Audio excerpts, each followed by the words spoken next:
is we've demonized the other side on almost every issue. Right. It used to be that, congressmen and senators would go fight like crazy on the floor and then they go have a beer together. Now you're radioactive if you talk to somebody. And that's huge. I met Mr. Gorbachev. I got a chance to fly him for 4.5 hours, and I asked him what ended the Cold War, and he said the end of demonization. He said it used to be you guys were attacking us and everything you did was evil. We were the evil empire and we knew you were evil. And he said one day, he said I was sitting there with President Reagan and he was lecturing me. And he said I could feel the anger. He said I could feel my face burning red. I was so mad. And I said to him, you are not my teacher and I am not your student. And you will not lecture me. And he said, then I lectured him on the evils of capitalism. And then we're going back and forth, and he said, so that's what ended the Cold War. And I said, that's a really great answer, but I'm with you for 4 hours, and I want to know the moment. What's the moment? I'm a student of history. What changed the world? Because most of us forget. That's probably, take away terrorism. Terrorism is nothing compared to the level of nuclear assault that the USSR and the US had at that stage. Biggest change we've had. And he thought for a moment, and he shared this great moment with me. He said, he hit his leg, he's talking through interpreter, but he recognizes, understands a lot of English. He's smacking his leg and giggling like a little kid. He goes, I will tell you the moment. He said, we were having this fight, back and forth, back and forth. I was lecturing him, he was lecturing me, and all of a sudden he just stood up like this and he said, this is not working. And he turned and walked 3 steps away, and then he turned back and said, can we start fresh? My name is Ron, are you Mikhail? And it had that same impact it did on you just now. He said, he was laughing uncontrollably. He goes, I knew I could do business with this man. You had to love the man. And then he said, Reagan also knew that Gorbachev loves children. And there are no children going to go to the USSR, right? Soviet Union. And Reagan brought a group of children over and let them be in the care of Gorbachev. And he said it completely changed the game for him. So it was a moment, just a moment of breaking somebody's pattern. And that works in an intimate relationship, it works in a business challenge, but it also works on the scale of society and history. I want to go to audience questions, and I hope you all have sent some to the Iconic Tour hashtag. I'll go to those in just a sec. But from politics back to entrepreneurialism and entrepreneurship, you've built businesses, you've faced business challenges, you have talked to people like the people in this room, entrepreneurs. What do they ask you most, and what do you tell them? Time. Time seems to be the largest issue. How many of you have time issues in running your business, having to have a life and your time? Guys, see your hands out there who feels like that's there? So you can see it's about 90% there you go. of this room, Yeah. right? And some people are just too tired to raise their hand. But the issue of time is not the real issue. The real issue is that they're operating as an operator, not an owner. Yeah. And so what I start to do in the beginning, you have to do both, right? But what I start to do is show them how you have to be able to break off and get other people to do things. But more importantly, I teach people, I do a 5-day boot camp, I call Business Mastery, a couple times a year. And we bring in businesses from all over the world, literally. And we have people just starting a business, and we have people with, businesses that are doing $1 billion, $2 billion, $3 billion.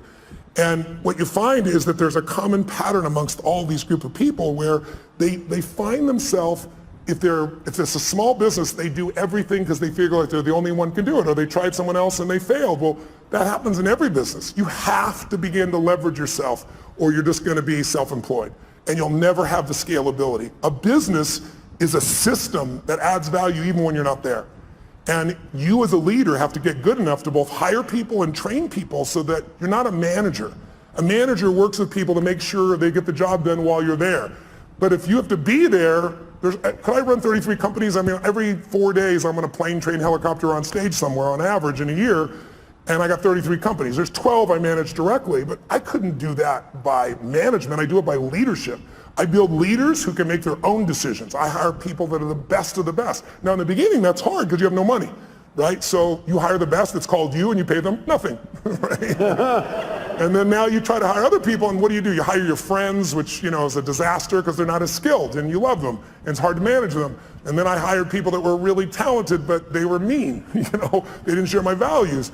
And so eventually you get to that place where you can find the right people. But I think the most important secret for the growth of any business, the question I guess on how to get over the time, and the answer is you got to take 2 hours, 90 minutes a week with your team of 1, 2, 3, 2,000, and you got to meet where you work on the business. And I teach people a format called 7-7, where there's 7 areas of a business that you cannot miss: marketing, sales, optimization, the financials, culture. And I'll make sure that each week you and your team focus on that, not the day-to-day business, but how do we strengthen our marketing not just for this run, but overall how we build the brand. What do we do to change our sales process? How do we optimize the business? How do we spend no money and grow the business 30% in the next 3 to 6 months? And when you take small markers in the business that are critical and you improve them 5, 10, 15%, but you do 12 of them, you'll grow your business 120, 130%, 140% because there's a compounding impact. You don't just get the improvement you've made. So I try to help businesses to make those changes so you have time to think and be strategic. Because if you're just running, how many of you are stressed? I'll be honest if you would. Today, being here and not being at your business, how many feel some stress in your business being away even for a day? Okay, right now, I'm a business operator, F that, right? I'm gonna become a business owner, you've gotta be. Yeah. Let's go to a question from the audience. What would the 30-year-old version of yourself say to you today with conviction and be flat wrong about? Let's see. What would the 30-year-old Tony Robbins say to you today? Well, first of all, he's dead, so he's not going to say shit today.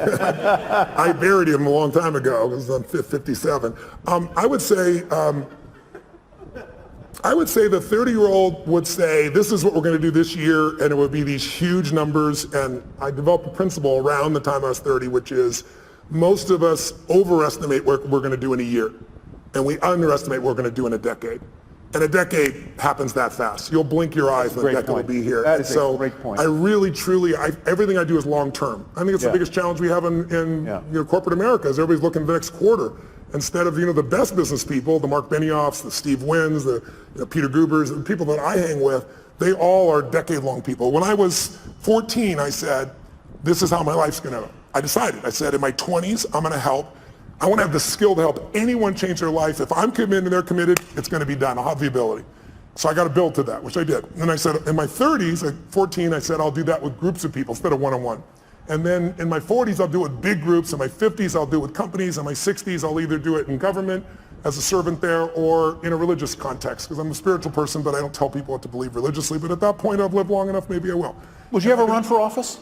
Before I would have said yes. Now the answer is no. I've served on both sides of the aisle, and it's not really about the office. It's about fundraising right now, so much of the time. And I would not do that unless I ran with my own money on maybe a small number of friends. But at this stage, I think it would disrupt my wife's life so much. Yeah. I'm a very public person, and she's not, and I feel bad for her, so I don't think that would be the right direction. Let's go to Jeff Conlon's question. If mindset is the key or a key, how do you shift your mindset? I was going to ask a question that's related to that, and that is, you're now, well, you'd say you're top of the world, but you're a confident guy. What do you do? What do you do when you have self-doubt? And that's sort of, how do you shift your mindset? How do you deal with self-doubt? I don't have a lot of it at this stage, but I... Shocking! I'm being honest, right? I think self-doubt is, instead of self-doubt, I would say questioning. I think it's critical to question, but at certain stages. If you're questioning all the time, you have nothing but fear and doubt, right? You only believe something because you don't question it, right? Someone tells me, oh, so-and-so, talk behind your back this, and you go, no, they're my friend, they'd never do that. Your belief, you're certain they're not going to do it, so you don't even entertain it. But if 2 or 3 people tell you that, and they go, wow, could John really be doing this behind my back? And you start questioning it. Have you ever done that? You've been upset with somebody, you confront them, and then you find out it's all bullshit, they didn't do anything wrong, and you feel like an idiot? So for me, I think there's a time to question. And so I organize that. When I'm beginning something, I do that. And my investments is a perfect example. If you look at somebody, like Richard Branson, for example. Richard is this giant risk taker, right? But he's got one question. He questions within himself and everyone else. How are we going to protect the downside? It's his number one question. You never believe it. The guy risks his life. When it comes to investments in business, he doesn't risk anything. He told me when he was building Virgin, he's taking on British Airways, and it's a giant outlay of capital. I mean, this could literally bankrupt him, and everybody said it would. So he said, okay, how to protect the downside? And he negotiated with Boeing for 1.5 years and convinced them that if he went out of business, if he was wrong and lost his business in the first 2 years, he could give back all the jets and have no liability whatsoever. So his whole focus is asymmetrical risk reward. How do I take the least risk with the most upside? If I was going to say anything to entrepreneurs in this room, the illusion that you've been taught is that great entrepreneurs take giant risks. It's total bullshit. There are some exceptions that have, and they've gotten lucky. But if you look at the ones that consistently succeed, they know the upside will take care of itself. They focus on how to protect the downside, and they take risk where they know I'm taking a limited risk for an unlimited upside. So if I'm wrong, I'm still okay. You know, I work with Paul Tudor Jones, one of the top 10 traders in the history of the world. And Paul, I've worked with him, I've coached him now for 24 years. He hasn't lost money in those 24 years on his own personal trading. And during that time, I've learned so much from him. And the biggest thing I learned from him was this asymmetrical risk reward, that when he risks $1, he wants to be certain he's going to make 5 where he doesn't risk the dollar. See, most people risk $1 to make 10% or 20%. You won't do that. If you do that, you're going to go broke. Because here's what happens. You risk $1 to try to make 5 and you're wrong. Risk another $1, and if you win, you still win big. You can be wrong 4 out of 5 times and still break even. That's how the best in the world do it. They don't do it by taking these gigantic risks where everything's on the line, and if it doesn't go perfectly, you're out of business. That's why most businesses go out. You want to think of asymmetrical risk reward. Tudor Jones, curiously, as an aside, was a classmate of mine at the University of Virginia. Wow, that's awesome. I met him there. He would never never remember me, but a fascinating guy. Another aside, because you mentioned he's a hedge fund manager in Connecticut. You did a brilliant interview with Ray Dalio for, I believe it was Facebook, not long ago. Yeah. And his book is really terrific, called Principles. I recommend you all go get it. It's very, very good. It's one of the greatest business books I've ever read, because if you don't know who Ray is, most of you know Warren Buffett. That's because Warren Buffett is sweet in shares and his public nature. But Ray is actually the most successful investor of his type in the history of the world. He's returned more money to investors from a hedge fund perspective than anybody in history. When I met Ray 10 years ago, you had to have a $5 billion net worth for him to talk to you. You couldn't be a billionaire, that's too weak. And you had to give him $100 million to start. Now he won't take your money no matter who you are. When I went to go interview him the first time, the Prime Minister of China was talking to him on the phone. He was coaching China on what to do with their money. That's how brilliant he is. Yeah. Hedge fund people, if you're familiar with rich people give their money hedge funds, a big one might be, let's say, 20 billion. He's 160 billion. But go get his book. He flew down to Palm Beach to my home. And it's called Principles. He said, I want you to be the first person to interview me and do it on Facebook Live, so I did. But I love this man, and he will show you how he built from nothing. He literally started with nothing. He worked as a caddy. He started when he was 26 years old in a 2-bedroom apartment, and now he's got 1,800 employees and 160 billion. And he's one of the 100 richest men in the world and one of the top 10 that you'll meet. But his insights about how to run a business, how to run your life, we all need principles to guide our decision making. If you really think about it, success is the result of good judgment, right? If you make great decisions, you're going to succeed. But where does good judgment come from? You know, good judgment also often comes from experience, and experience often comes from bad judgment, right? So what I found is the way to speed it up, the way to have less of that bad judgment is I got to think about that for a minute. That's good. That's true, though, right? Good, yeah. So I found the way to speed it up is not learn through my own experience, but learn by modeling others, compress decades into days. So if you can get in Ray's head, now Ray's been a very private man for the last decade and a half, but he's 68 years old. He's a good friend, and he's entering this stage where he now wants to go public for a short time, give everybody he knows, and then disappear because he feels an obligation to give back to the society and human beings that have helped him to succeed. Yeah, so go pick it up. It'll be fantastic. We had him at another event, and he talks about this idea of radical transparency and how he runs his business. It's a very different, I'm not sure it would work for every business, but it certainly worked for him. Let's go to Satori's question. With so many people wanting your help, what are the factors for you to select whom you privately train or mentor? You're a busy guy. You've got a time management thing. I'm sure a lot of people would like a piece of Tony Robbins' mind. Yes. How do you decide whom you're going to help? Well, first of all, I try to do things online. Like there's a zillion things on YouTube, so no one has to spend any money. Anybody who wants to be inspired can do that. The only thing I don't like about that is it's random. Mm-hmm. I'm a system guy. Like I know how to take you from here to there. So I have products that can do that for people. And then I have events, and the events have gotten bigger and bigger. Now we do 10, 14,000 people in a weekend. And so anybody can go. Who I coach are people that I know by touching them I can touch millions more. So when I work with Mark Benioff at Salesforce, in the early days, Mark sat in the front row, came to 3 of my same seminars in a row, and was like, are you new? Are you a little slow? I was teasing him, And Mark's as big as I am. He stands up, and I'm looking at this guy eye to eye, and he goes, my name is Mark Benioff, and because of you finally pushed me over the edge. I'm going to start my own business. I'm leaving Oracle. I'm going to start this company called Salesforce.com.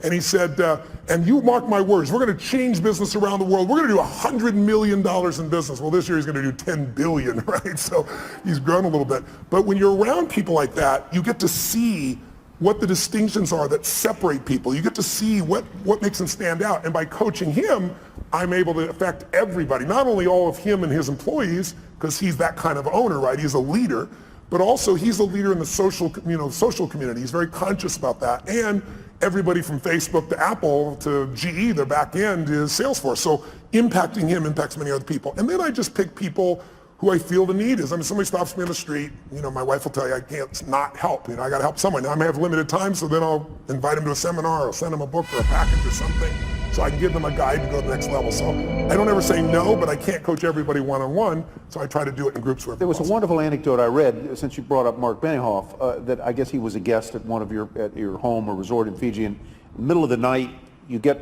he and all of the other guests, this goes to the question of how do you overcome your fears. Tell that story about Benioff jumping into the river and what you didn't tell him about the river. Okay. Well, I have a home in Fiji. I've been going there since I was 23, 24 years old. It's one of my favorite places in the world. And the people there are extraordinary. You're carried as a child every day for 6 months by someone 24/7. So when we talk about raising them, being raised by a village, it's true there. And they sing in 4-part harmony when they're 4 years old. So when I went there, I was touched by it. And I went and explored this island, and I was with this chief. And they have this river that goes both ways, because it's this river where the ocean comes in, and it looks like out of Africa or something you'd see down in South America, and eventually goes in this scary looking area into a giant lake. But the tide is so fast, it would just take you. And then 8 hours later, it reverses and goes back out. So I was with him this one day, and I said, are there any fish in there? And the Ratu, which is the main chief, points out, goes, what about that? And we looked back, and it's a giant manta ray going under the bridge. So I said, F it, I'm doing this. And I just jumped in. And then the thing took me. And it took me for a wild ass ride. For about 20 minutes, I ended up this lake. And then, dumbass me, I didn't think about how the hell am I going to get back. It was so strong I couldn't swim against it. So I spent 8 hours on this little island there before I come back. So then I came back one time with a friend. It was nighttime. And I was like, they were talking about Devil Rock and Shark Alley and all this shit. And I was like, let's do it at night. But I had a boat waiting for us in the lake to bring us back. But we jumped in, and it was scary as hell, and all the phosphorescence going on looks like pixie dust. It's a wild experience. Flying fish scare the shit out of you. They come by. And so when Mark came, he flew over and come spend a week with me there. I took him and woke him up, and you have to do when the tide is. It was like 2 in the morning. I woke them all up and said, I got a surprise for you. Like, what? I said, just trust me. Dragged them all on, put wet gear on them, gave them life preservers, and then threw him off, and Mark was freaking out, and I grabbed his hand, and I go, we'll go on 3, 1, and we went on 1. Because I can feel him, and he's as big as I am. If I try to jump, he might be hanging me out there just holding on, right? So Mark talks about that story a lot, but overcoming fear, because whatever you're afraid of, it's never as much as you're afraid of, right? It's how many things you've been afraid of that never happen. Right? And then the things you are afraid of, if they do happen, you just deal with them. It's that old phrase, coward dies 1,000 deaths, a courageous man only once. I discipline myself, not perfectly, but for the most part, I don't worry about shit till it happens. I anticipate it, but I don't worry about it. If state is everything, I assume that means state of mind. How do you stay in a great state of mind 24/7? Should that even be your goal? I think it's worthwhile to have as a goal. I don't think it's realistic 24/7, whenever, having any blurbs, because we all have a 2-million-year-old brain. Everybody in this room has that, I do too, and it's not designed to make you happy. It's designed to make you survive. So if I said to all of you right now, like, what does that brain look for? It looks for what can hurt you, and it exaggerates it. And since there's no saber-toothed tiger now, it says, what are people thinking of me? Will my business make it? Do I have enough money? And these are all easy things to solve, but our reactions in our gut, when we let the fear part of our mind take over, that basically the survival software, if it runs you, you're in trouble. So a few years ago, I actually lecture on this now. I say, you need 2 skills to have the quality of life you want. If you want an extraordinary life on your terms, whatever your terms are, you need to master the skill of the science of achievement. You got to figure out, how do I take what I dream about and make it real? And it's a science. And you can model other people, and you can learn, you can speed up. I've spent my lifetime doing that. But the second skill, and the one that most people don't give enough value to culturally, is more important. And that is, you need to alter, if you want an extraordinary life, how many people do you know that have achieved it? How many have done this? Who's achieved a goal that was a big goal? You worked your ass off and you achieved it, and then your brain went, is this all there is? Who's had one of these moments? Yeah, almost everybody. And that's worse than failing, because we're all achievers in this room, right? So if you fail, what are you going to do? You get back up, you try another approach, you're going to eventually succeed. You know it in your gut if you're really driven. But if you succeed and you're miserable, now you're what I call technically screwed, right? I mean, because if you're not happy with what you got, I mean, failing, you can get up and do something new, but succeeding, where do you go? So I really believe, you look at somebody like say, Robin Williams. I think the loss of him is one of the greatest losses we had. He's loved worldwide. I asked people all over the world last year in China, I asked them in Japan and Sydney, Australia, throughout the US, how many of you loved, don't raise your hand if you liked him, how many of you loved Robin Williams? I'm curious. Keep your hands up, look around the room. Like 98%, only 2% assholes that didn't like Robin Williams in this room. But when I say this, I didn't say like, I said loved. And so here's a guy, was he an overachiever? He came to Hollywood, everybody comes to Hollywood. He said, I'm on my own show. Yeah, sure you are, buddy. Who's old enough to remember the show? What was it called? Mork and Mindy. Mork and Mindy. It's old people in this room, clearly, right? He does Mork and Mindy, but he also makes it the #1 show. Then he says, I'm gonna have a beautiful family. He does that. Then he says, I want to make more money than I can spend. He does that. Then he says, I want to make movies. He does that. Then he says, I want to win an Academy Award for not being funny. His #1 skill. And he did it. And then he hung himself in his own home, leaving his wife and children to find his lifeless body. How do you explain that? I'll tell you the answer.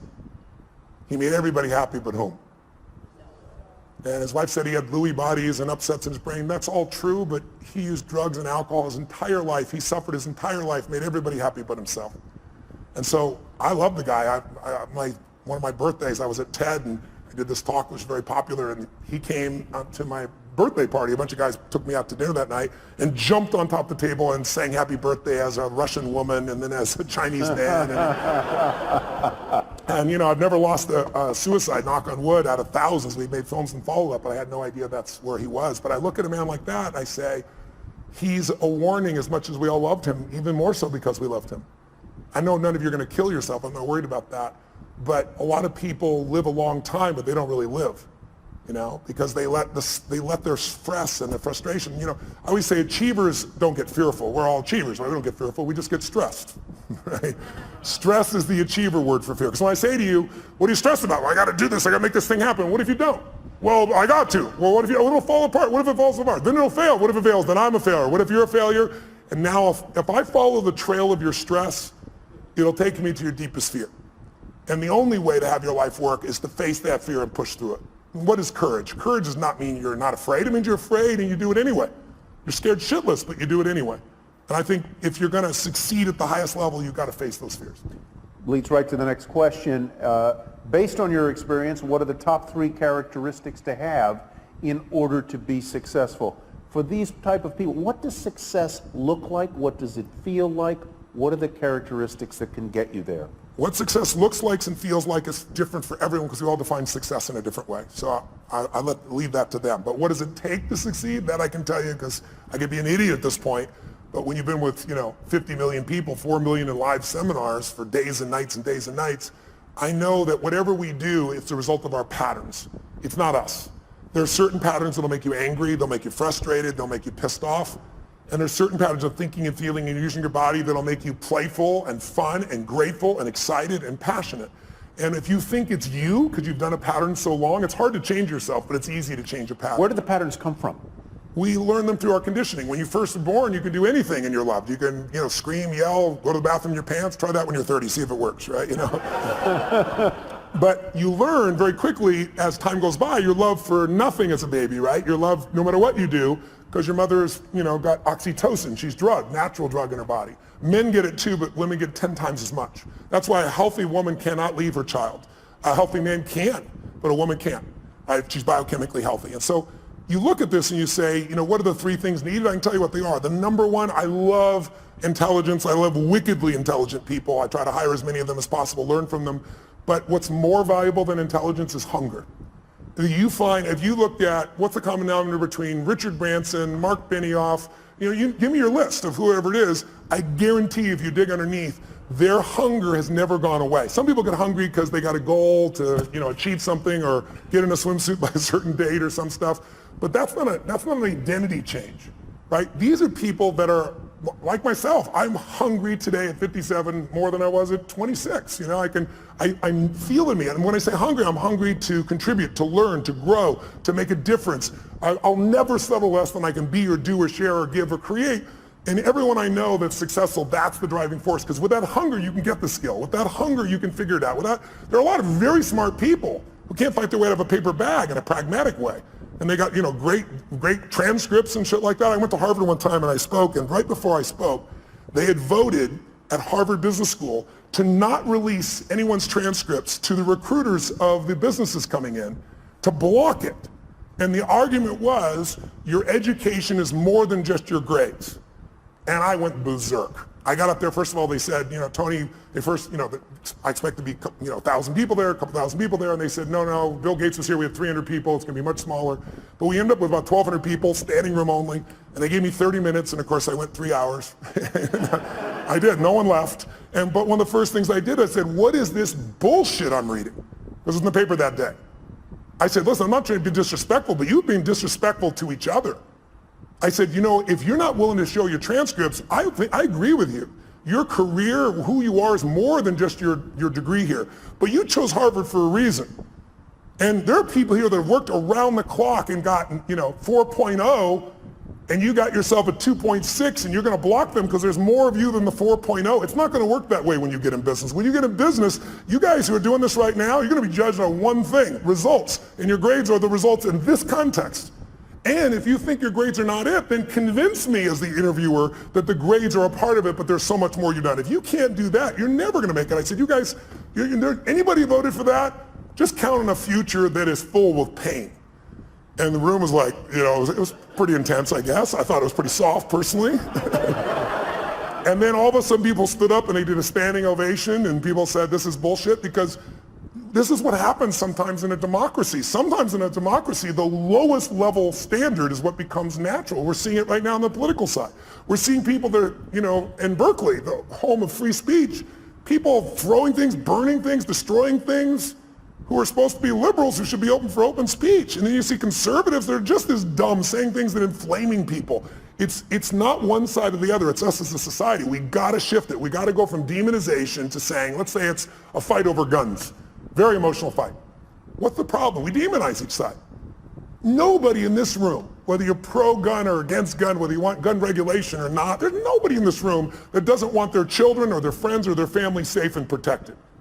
We just disagree. People disagree on how. And if we can start with what we agree on, we can actually make progress. But today, there's no progress because we now also augment this with social media, and we augment it with the regular media. And think about it. The media is not here to inform you. They're here to startle you. We all know if we say something inflaming, you're going to talk about it, share it on social media, and they get a multiplied effect. It's all about advertising. So you have to really discern yourself today. You have to understand it's the Wild West, not only on the internet, but on television as well. And you have to decide, if you're an independent thinker, what is really right, and maybe be part of the solution instead of another person that attacks the right or the left, Donald Trump or whoever it is that you'd be attacking. There's lots of people that are easy to attack, but attacking doesn't change or improve anything, in my opinion. We gave you 45 minutes. Would anybody here mind if we went a little longer? Would you mind if we went a little longer? Sure. So let me... 5 or 6 more hours? Yeah, 5 or 6 more hours. We'll bring the bar inside is what we'll do. But I want to finish what I said just for 1 second. Yeah, please I want to answer this person's question, which was 3 things. Oh, 3. We got through 1, hunger. Yeah, okay, let's get fast. 2 and 3. Hunger is the number 1. I think the number 2 is having a mission larger than yourself. Because it's kind of like having a child, right? Having a child is a very exciting thing, and then you have a child and you go, what did I do? Sometimes, right? Same thing with a business, right? You've got to really be able to have something you're doing it for that's more than you, because in the early days of the business, it doesn't really make you any money and you work your tail off. So you need pride of ownership, you need joy, you need a mission. And I really believe until you find something that you care about more than yourself, you'll never discover what you're capable of. Because we'll all do more for others that we love or respect than we'll ever do for ourselves. That's part of the beauty of being a human. Most of us do more for our kids, for example, than other people. And then I think the third thing is, you got mission and hunger, is you really have to become obsessed with strategies. Because strategies can save you so much time. The wrong strategy, I'll give you a stupid metaphor. If you said your number 1 goal is to see a sunset, and then you start running east as fast as you can, I don't give a shit how positive you are. I don't care how hard you work. I don't care how long you've been putting into it. You got the wrong strategy. But the right strategy in business and in life can save you a decade. And someone else may have spent, again, a decade figuring it out through trial and error, and then they figured it out. You might be able to learn it in 6 weeks or 6 months or 6 days or 6 hours. So I think that would be my third element. So let me ask you a question that may be a little off point, but I hope helpful. A lot of people in this room and a lot of people in the world want to follow their passion, okay? But they've also got to put food on the table and pay the rent and pay the bills. How do you do both at the same time? How do you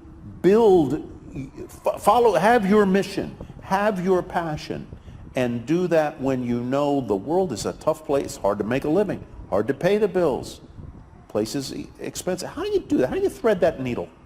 Well, it depends on who you're dealing with, right? If the person is entrepreneurial and they ask me this question, I always tell them, you've got to take care of your kids, you've got to pay the bills. And I said, but, tell me when you work. And they tell me, well, I work, 9 to 5 or 8 to 5 and I'm exhausted, everything else. I said, well, what are you doing with the other 8 hours?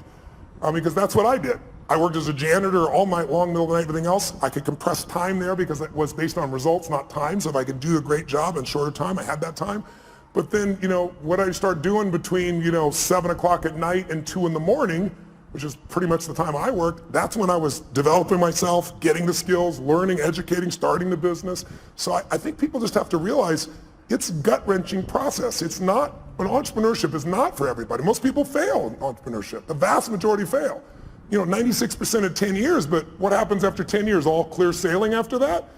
Anybody remember Lehman Brothers? They ran a century. They had gross revenues over a century of more than $1 trillion with a T dollars. That's what went through their bank accounts over that century, and they're gone.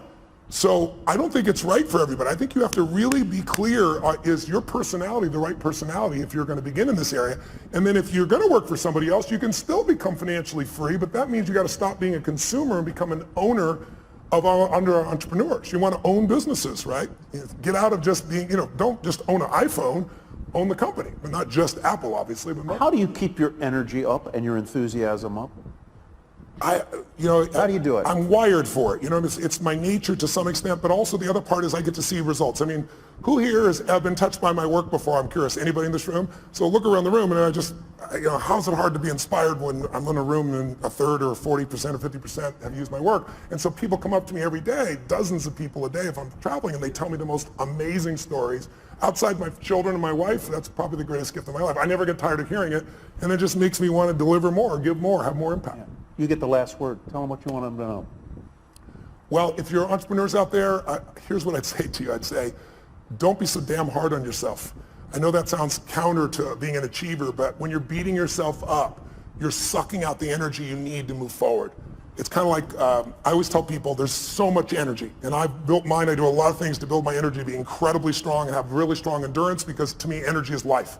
If you don't have strong energy, you're not going to do anything. But even after we look at that energy, it only goes so many places. So if your energy is being caught up, if you take energy in a business and you pour it into external marketing, going out and reaching people and adding value, that business is going to grow. But if there are inner conflicts in that business between people, then the energy is being sucked in here and less energy is going out there, the business is going to have problems. That's also true of you.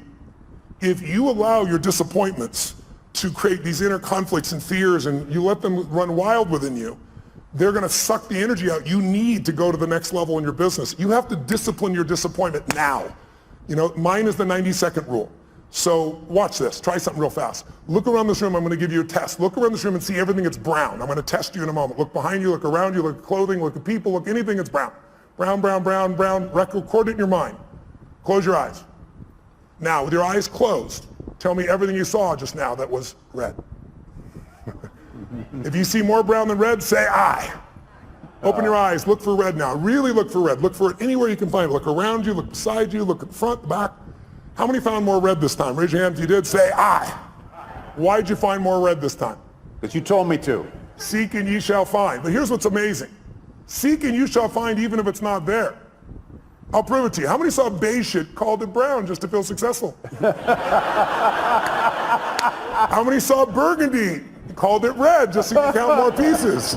So if you think you're a jerk or someone else is a jerk, you're going to color it. You're going to change it. You're going to find the jerkiness in them. You're going to find the jerk in you.